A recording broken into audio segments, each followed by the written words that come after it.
Hello, everyone. I'm Stephen West. This is Philosophize This.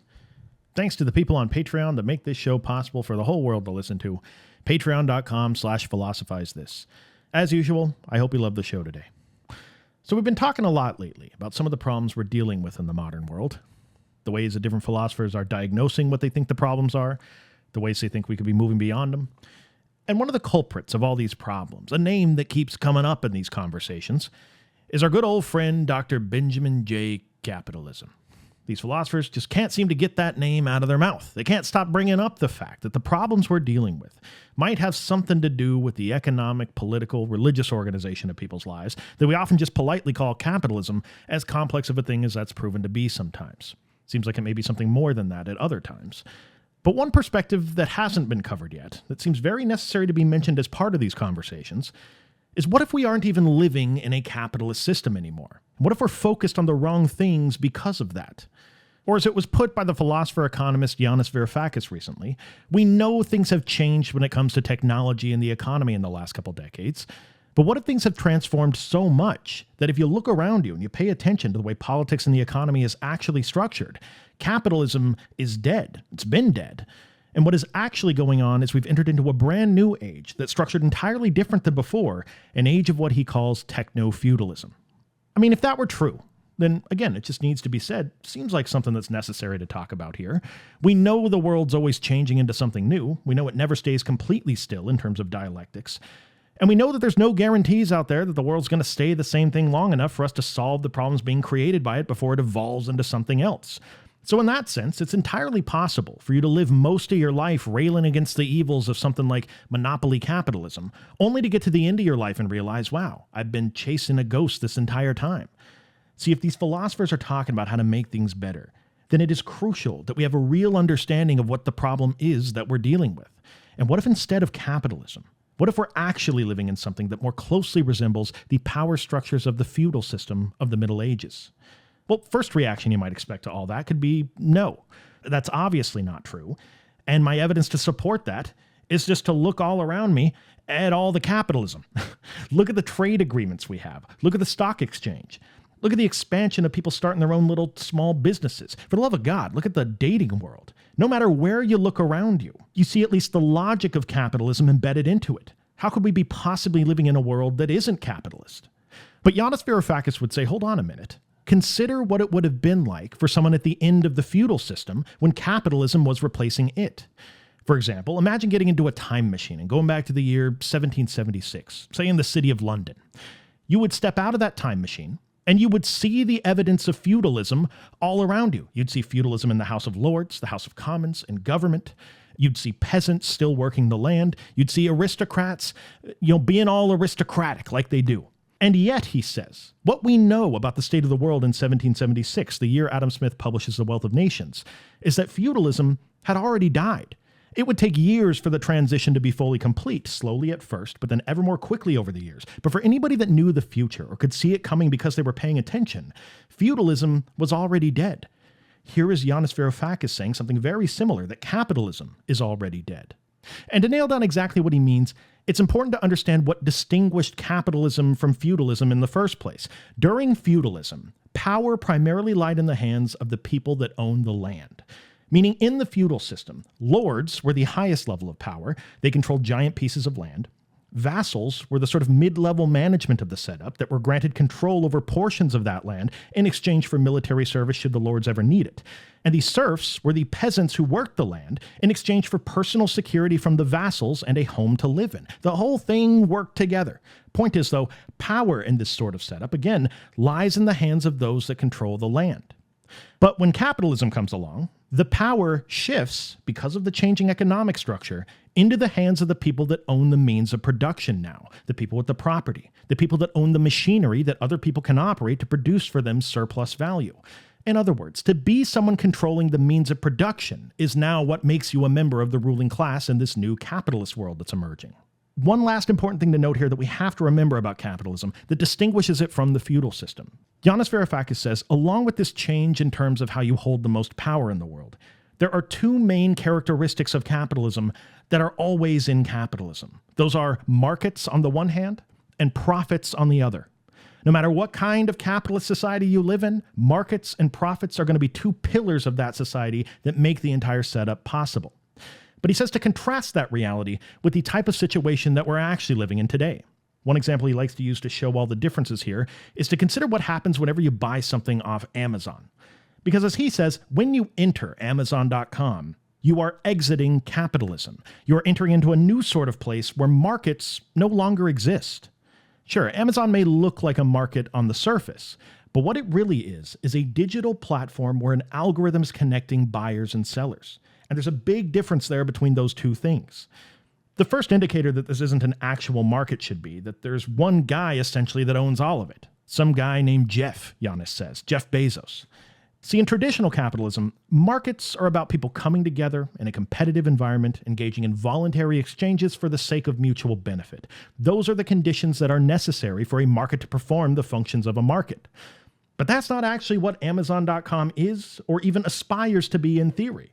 This guy, Jeff, Yanis says, doesn't manufacture all the stuff he sells on his website. He doesn't have any interest in making all the products that get sold like a traditional capitalist. His goal is to use his algorithm he's developed to connect sellers to buyers, and then to take a fee for using his algorithm as payment, sometimes up to 40%, depending on how targeted the algorithm was in connecting the customer to the business. So consider what sort of situation that creates. When you go to Amazon and you type in binoculars or electric bicycle into the search bar, you get different results than I do, and I get different results than my neighbor next door, who gets different results than your grandma does. Jeff Bezos determines the results of what comes up on your grandma's screen. Think of what this means. We have one guy that essentially not only determines who's allowed to buy or sell stuff on his platform, but also what you can even see as the options for you to buy. Meaning if for whatever reason it doesn't benefit him or Amazon for you to see a particular product, you just won't see it. But that's not a market, Yanis says. That's bypassing markets. What that looks like, he says, is more of a Soviet-style economic setup where buyers and sellers can't even talk to each other and coordinate transactions. More than that, it would be one thing if this algorithm was rigging things in favor of the sellers against the buyers. That would at least be an old-fashioned garden variety monopoly that we've seen time and time again. It would be quaint if we had that. But no, this setup doesn't even rig things in favor of the sellers. And it certainly is not selecting to make sure you get the best pair of binoculars or the best electric bike you possibly could. No, the algorithm here is selecting for what maximizes that fee that Jeff skims off the top of every transaction. That's the business model of Amazon. And as Yanis says, the level of exploitation there boggles the mind. It just cracks me up the way that he says that. Because to put this in another way, Amazon is charging rent to the sellers on its website to be able to use their digital platform and algorithm. And to extend this to the metaphor of how the power structure of the feudal system worked, Amazon owns the digital platform and algorithm that access the land. Sellers come to the landowner and act as vassals used to in the Middle Ages by paying a rental fee to the landowners to be able to do business. And then we, the vast majority of people, become the unpaid laborers that make the whole system possible. We are the serfs or the peasants. Because with every time we use one of these big tech services for free, with every Google search, with every email you send, with every picture you post on Instagram, with just your phone sitting in your pocket constantly connected to Google Maps, you and your data become the unpaid serf that trains the algorithms that then further train you so that you can further train them to be able to perfectly predict and manufacture every desire you could possibly have. The fees that sellers pay to use the software that allows them to reach buyers becomes the equivalent of ground rent that vassals paid to the lords during the Middle Ages. Only now for Yanis Varoufakis, he doesn't call this ground rent, he calls it cloud rent. Now, this is obviously not a traditional capitalist setup. It's changed in very significant ways. And at the risk of this seeming like we're picking on Amazon here, it's important to point out this is the same general strategy that so many other big tech companies use as well.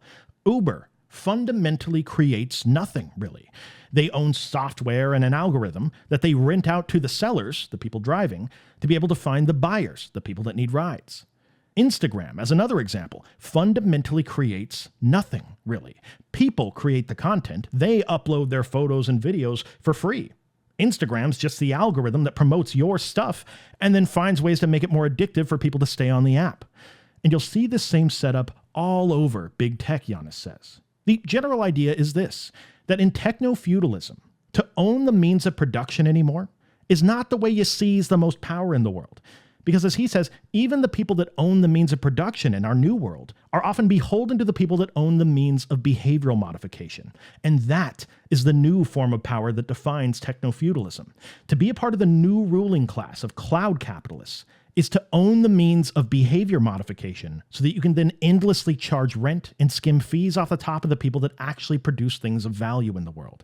And the reality is that with each day that passes, a greater and greater percentage of commerce and the resources in the world around us are under the control of this new class that's emerged of cloud capitalists. So just to clarify, those two pillars of capitalism that were markets and profits are gone now. Markets in this new world have been replaced by digital platforms, and profits and innovation have been replaced by rental fees and the mass printing of money at the level of the central banks. Which makes this a pretty good time in the episode to talk about some important pieces of why Yanis thinks all this happened in the first place. First of all, Yanis is the former Minister of Finance for the country of Greece. He was particularly involved in the negotiations in the years following the 2008 financial crisis, so that's the world he's operating in for the sake of context. And as someone high up in these discussions that are going on at the time, he says he was in the White House one day, he was talking to President Obama, which total name drop, by the way. I mean, we get it, Yanis. You know the president. Anyway, he says Obama at the time ran on this platform of hope and change, and how in 2008 we're in the worst financial disaster since the Great Depression, as Obama says largely due to the neoliberal economic policy that got us into that situation in the first place. And Obama said that he was going to change the policy and create an economy that worked more to the benefit of the working class. Now, to Yanis Varoufakis, Barack Obama did nothing of the sort. To Yanis, 2008 is going to be looked back on as a pivotal moment in modern history, where the right confluence of events went down, where there was enough frustration among the people to actually lead to real political changes. In fact, Yanis has an entire book that he wrote in 2020 called Another Now, where in the book it's an alternative timeline of the recent past, where in 2008 the world economy actually collapses this time around, and on the other side of it, in the book, society is rebuilt in another way. His book lays out how he would do it. But anyway, to him, these were the stakes of the events of 2008. This could have been a time when everything changes. But instead, he says he was having a conversation with Obama around 2008, and he was essentially apologizing to Yanis. He was saying, hey, look, I had to save the banks, right? The banks are like the arteries of the economy. You let the banks fail, and the entire system goes down with it. To which Yanis said he thought, yeah, you need to save the banks for sure. But that doesn't mean you got to save the bankers along with it. Because what happened after 2008 is we got a combination of two things, Yanis says. We got austerity measures for the public, that's you and me, combined with the greatest liquidity event in the history of capitalism for the people at the head of industry. In more everyday terms, what this means is that the people trying to survive back in 2008 got to just tighten their belts, cut back on spending, live off savings if they had any, and just sit around and pray for the economy to recover soon. It was a joyous time to be had by all of us. But then the central banks, on the other hand, got to just print money, which people say print money, but more accurately what they mean is that they got to just digitally credit their accounts with trillions of dollars, about $35 trillion in total, Yanis says. Now, that money is supposed to go on to do great things. You make it available for people. It's supposed to create a situation where banks are capable of giving more loans at lower interest rates to hopefully stimulate investments and save the economy. But the reality of the situation, as most of us know, is that it was mostly big corporations that were able to access that money. It was called quantitative easing at the time. We're going to ease the negative impact the decline is having on the economy by printing astronomical quantities of money. Again, if the goal to pull an economy out of a recession is to stimulate investment, then by making all this money available, the hope is that these big companies will use it to invest in products or services that get the economy moving again. But in reality, what happens, Yanis says, is that companies get this massive injection of capital, and most of them didn't actually invest it in new products or services. And I mean, can you blame them? Like if you're General Motors at the time, why would you invest billions of dollars into 5 new cars that you want to develop when the reality of the public at the time is that nobody has any money to buy a new car anyway? So what these companies really did is they took out these loans and they went to the financial markets. They bought back their stock. They bought bonds. They bought financial assets that really aren't investing in any physical goods for the future. All of them did this, Yanis says, except for one industry in particular, the tech industry. Did you know that 9 out of every $10 spent to develop Facebook or Meta into the company it eventually became was taken from this central bank printed money? Yeah, he says that's not specific to just Facebook either. There's many giant tech companies that you would know the names of with very similar stories to that one. And you can imagine how it happened. Our economy is on the verge of collapse. Big tech is one of the most promising industries we have. We're already living in an age of neoliberal deregulation. Why would the government use this as an opportunity to get in the way of companies that people think are maybe capable of saving us? No, in true neoliberal fashion, Yanis says, the governments became essentially an employee of the tech industry, working for their growth. So the tech industry uses this privileged position to spend the money they get and invest it into physical assets. They invested in server farms. They invested in fiber optics, digital infrastructure. They invested in the production of the resources that would eventually lead to what we now know as technofeudalism. So as Yanis Varoufakis says, the way it's likely going to be written in the history books is that capitalism eventually became the thing that killed capitalism. Because neoliberal deregulation, combined with the biggest liquidity event in the history of the world, created the conditions for a veritable feudal system to emerge from within it. Now, knowing this, it's important that we understand some of the changes that go on in the economy when something like this happens. Remember, markets and profits no longer perform the same functions as they used to during the age of monopoly capitalism. Markets, as we've seen, have been replaced by digital platforms. And profits are no longer the engine that drives the economic model forward. Profits are no longer the signal for an investor that it's a good time for them to be investing in a particular company. In fact, in some cases, it's the opposite now to Yanis, because the entire logic of investing has been reconfigured around the money that's being regularly printed by these central banks. He gives an example of this happening in the real world. He says on the 12th of August, 2020, 9 o'clock in the morning, the news comes out in London that the national income of Britain, the GDP, had fallen by more than 20%. Now, that had never happened before in the history of capitalism, British GDP falling by 20%. Now, based on the logic of the capitalism we used to live under, the result of this should have been pandemonium in the streets. At the very least, a good solid conniption fit or a panic by investors everywhere. But then, he says, about 15 or 16 minutes later, after this news was announced, the London Stock Exchange goes up by 3%. Now, as he says, there can be no explanation of that along the lines of capitalism. Something else had to be going on, and here's what it was to him. Since 2008, capitalism has been kept alive by an IV drip of central bank money. And companies, for decades at this point, have gotten used to the fact that when difficult economic moments come around, these central banks are going to reliably panic, and then they're going to start printing more money. So if you're an investor, the logic makes perfect sense. When the GDP goes down, that becomes a good time for you to buy, because you know the central banks are going to be printing more money and artificially propping up the economy. This is just one of the fundamental ways the economy changes when we find ourselves in a techno-feudal setup. Another big change that occurs, though, is that remember how we talked about before, that in techno-feudalism, more and more of a percentage of the economy is going to be made up of those rental fees as opposed to real products or services being provided to people. Well, when that happens, Yanis says, think of what it's doing. Less and less of the economy is made up of money circulating as people engage in mutually beneficial transactions. In other words, there is an economic energy that would normally be there, contributing to the health of the economy, that is no longer there in techno-feudalism because it's all tied up in rental fees. And there's multiple things that blossom out of this as a result of that. The people on the ground level feel a deterioration of the strength of the economy, despite the GDP continuing to stay the same or go up. Governments become more fiscally stressed trying to compensate for it, and central banks need to constantly keep printing more money to try to keep capitalism alive on this IV drip, but then they find themselves not able to print money fast enough. In fact, everything about the way the economy is set up is more fragile when people have, one, more precarious forms of employment, working for what are essentially algorithm rental companies, and two, less access to purchasing what Yanis calls durables, things like houses that allow for people to plan for future events in their lives. This whole thing leads for him to a deterioration in the living standards of the average person, where there isn't an easy explanation to people for why all this is happening under the logic of the capitalism they're used to. No, it would take an understanding of this techno-feudal setup that's actually dominating the macroeconomics of people's lives. And this failure in education, he thinks, what that leads to in the average person is something quite understandable, but undeniably horrible. It leads to people desperately seeking an explanation for why their lives are not going very well financially.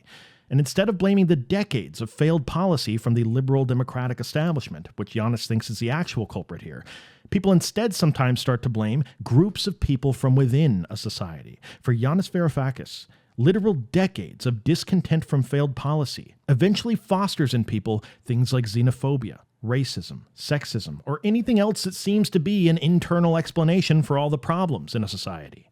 Decades of discontent with zero accountability creates literal Nazis, to Yanis Varoufakis. And this is the explanatory link to the rise of populism on both sides of the political aisle in recent years all over the world. Yanis has an interesting point he makes about populist candidates in general.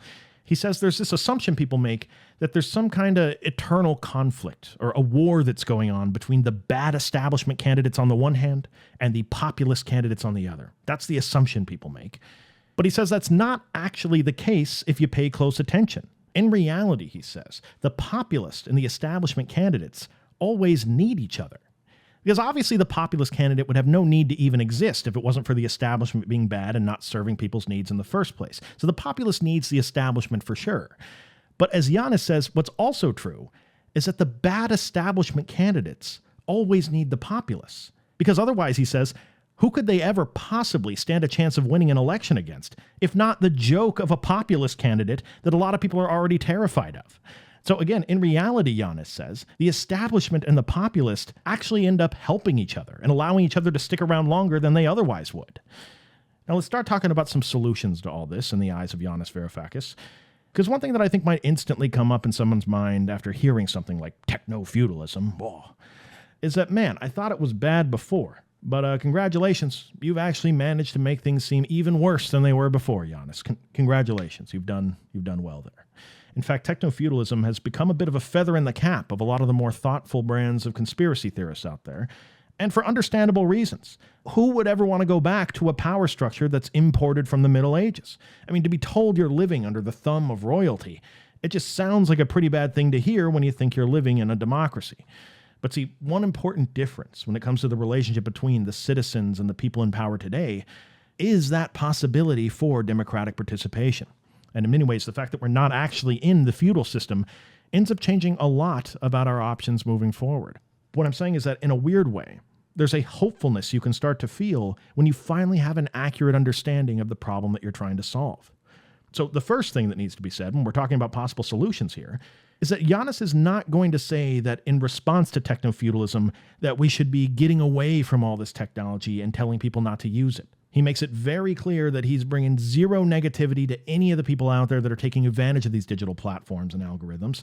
He says, in terms of us identifying what the real problems are, how can I get mad at someone for being addicted to the machine? I'm addicted to it, he says. These services are incredible. Of course we want to find a way to make these things possible. And just because they're creating problems right now at the beginning of all this doesn't mean we should be getting rid of them. He compares it to when capitalism overtook the feudal system again. He says, imagine if back then when people saw the problems that might come up with capitalism, imagine if Adam Smith at that point said, well, shut it all down. Let's all stop using these machines because there seems to be some potential problems we're going to have to work out along the way. It's like, no, let's contend with these problems as human beings do, and let's try to find a way to make these things actually work for people. Now, it needs to be said, Yanis certainly has plenty of ideas for how to restructure society that would land him more in the camp of post-capitalism, along the lines of what we were talking about with Mark Fisher a couple episodes ago. For the sake of clarity, he does think eventually we need to move beyond capitalism, or else, quite frankly, he says, we're going to die if we don't. But since we're talking about ways to move forward from within the current system as it stands, one idea he has to help break up the control that these tech companies have on our behavior, this digital serfdom, is to place a ban on the free versions of these services from big tech companies. And that may sound like a strange thing when you first hear it, like why would anybody ever want to pay money for something instead of getting it for free? Well, mostly to Yanis, because it's already not free to you. It just doesn't cost you any money right now. What he's saying here is something that most people already know full well, that whenever you use a free search engine or free email or Facebook, Instagram, TikTok, Maps, all these things are not actually free. You just pay for these services in data. This is the business model of many big tech companies. This has become a hallmark of our times that people will willingly participate in every day and then act upset when they're made aware that it's going on. Tech-based businesses will trade their free services for important information about you.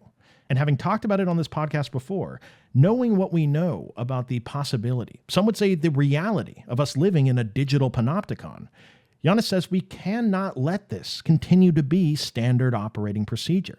It cannot be the norm, to Yanis Varoufakis, that companies can make their service available for free, attract as many people as possible, harvest data from those people, and then use it against them to have a tyrannical level of manipulation over people's behavior. But of course, the companies will say back to all this, hey, get all that. But this also isn't just a charity. I didn't stay up all night coding for months on end just to make this algorithm because I love connecting people to their next pair of binoculars or something. It's not a labor of love what I'm doing. We can't just offer the best search engine in the world for free. And the way we make it work is we got to take a little bit of your data, and then that becomes the way that we make money. So here's Yanis's point. One possible way out of this, he thinks, is to ban the ability for companies to have these free services and make the new standard operating procedure for companies to move to a model more based around microtransactions, where instead, maybe using something like a search engine would cost somebody a couple cents per search, but then there'd be no justification for companies to harvest the data that allows them to control the means of behavior modification that leads to technofeudalism. Now, an obvious objection to this could be, well, what about the people that can't afford a few cents every time they search for something? Do they just not get to use the internet? I mean, what about the people that are in a place in life where they got $6.78 in their bank account until they get paid tomorrow, and they are literally calling the online banking to check their balance to make sure they're going to be able to afford the bag of chips they're getting on their lunch? I mean, that isn't an unheard of situation for people, and a lot of us have been in a place like that before. Well, in those sorts of cases, Yanis thinks, something like Social Security services should be able to step up for people where they could apply and get assistance for this access to information. The overall thinking being by him that as a society, we live in the world right now, right? We can look around us. We've lived long enough to see the cost of companies having this tyrannical level of control over people's behavior and data.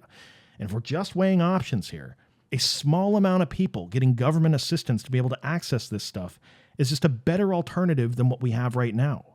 Another thing to consider here about the general ways that Yanis Varoufakis is thinking about these relationships between technology and the people in a given society is that he thinks these technological inventions, like the smartphone or server farms or really whatever it is, all of these are inventions that he thinks are standing on the shoulders of giants. And that's a key reframing of what technology even is to human beings that at least needs to be mentioned here as part of this whole conversation. You know, Steve Jobs, when he's in charge of the team that invented the iPhone at Apple, he did not, renounce his life in human society, move out into the woods, build a yurt, start eating squirrels every day, and then start working on the blueprints for making the iPhone. No, I mean, aside from obviously all the rest of the people on his team, to Yanis, he and all of us inherit upon birth a huge amount of work in science that's been done before we were even born. Breakthroughs in chemistry, in physics, in engineering. The kinds of breakthroughs that someone who invents a new piece of technology relies on heavily to be able to invent it. But the key point to remember here is that many of these breakthroughs are the result of government-subsidized research. So to put it in another way to make Yanis's point, your tax dollars are being spent to subsidize this research. Then people use the results of that research to invent a new technology, they patent it, they build a company around it, and then a digital panopticon is the potential result of that whole process. Or as Yanis says, every invention is collectively produced and then privately appropriated. And without turning this into some black and white thing where Yanis is saying we shouldn't allow for people to be rewarded for inventing great stuff, can we at least explore the terrain of this conversation where we consider, are there technologies or inventions that are just not safe for people to be able to patent and build a company around in the first place? Like, should people be able to invent something, patent the technology, and then literally control people's lives and thinking with it? The example Yanis likes to use here in these conversations is the invention of Wi-Fi. True story, if you don't already know it. It's pretty interesting. Wi-Fi was originally created by people working for a government-funded organization called CSIRO in the country of Australia. Tax dollars are what created Wi-Fi. And as the story goes, when people in Australia originally came up with Wi-Fi, they had a big press conference. They told everyone, "Hey, hold on to your budgie smugglers. We got Wi-Fi for you now."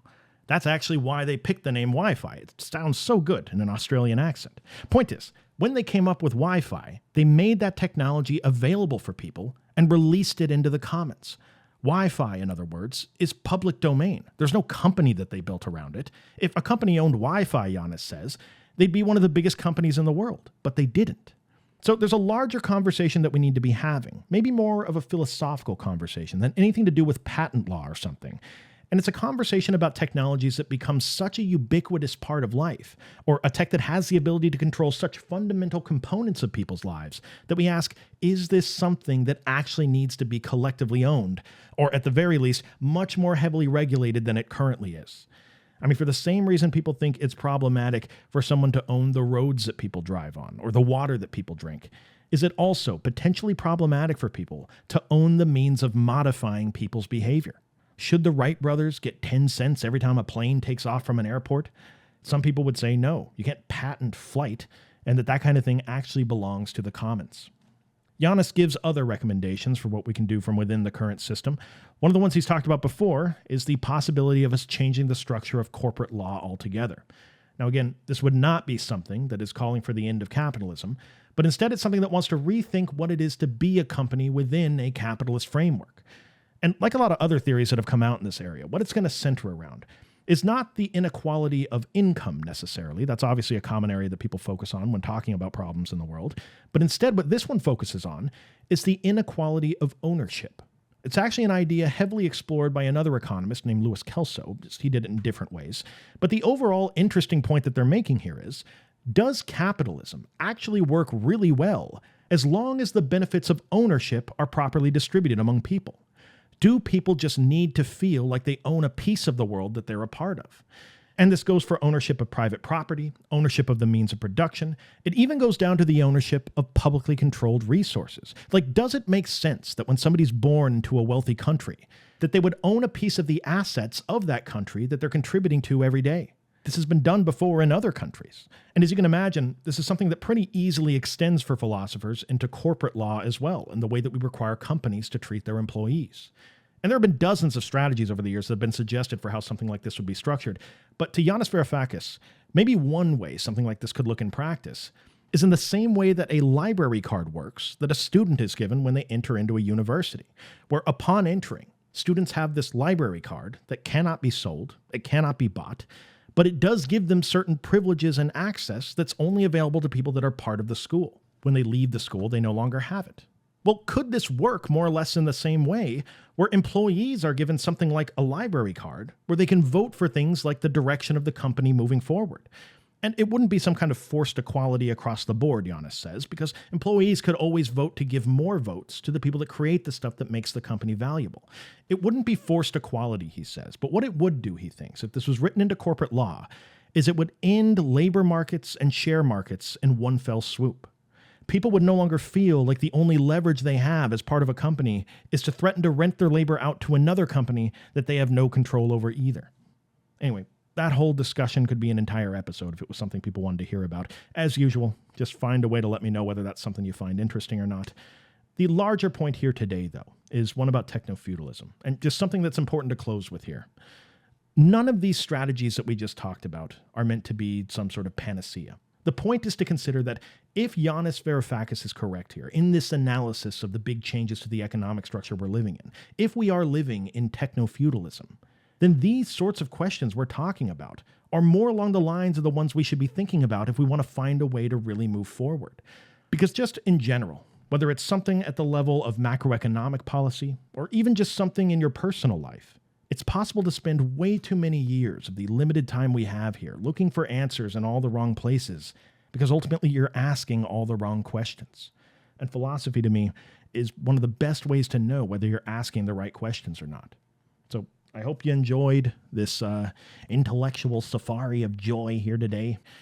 I hope you have a good rest of your week. As always, thank you for listening. Talk to you next time.